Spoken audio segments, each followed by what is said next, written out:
నీకో విషయం తెలుసా? నీకో విషయం తెలుసా?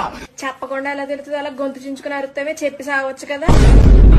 రావే! ఎక్కడికి రావచ్చు దొంగ నా కొడక? అట్లా కదా ఎర్రగా కాల్చి పిర్ర మీద వాతలు పెడతాను దొంగ నా కొడక.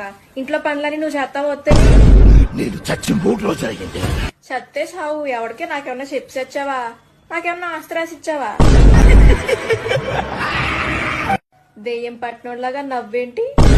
గొంతులో విక్స్ బిల్లు పాడేసుకో. ఆ నవ్వేలాగా చచ్చిపోతున్నావు. నా దేహం కుళ్ళిపోయింది.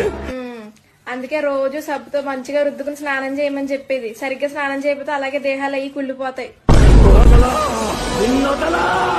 వదలకపోతే చీపురు కట్ట తిరిగేసి ముడ్డు మీద వాతలు పెడతాను.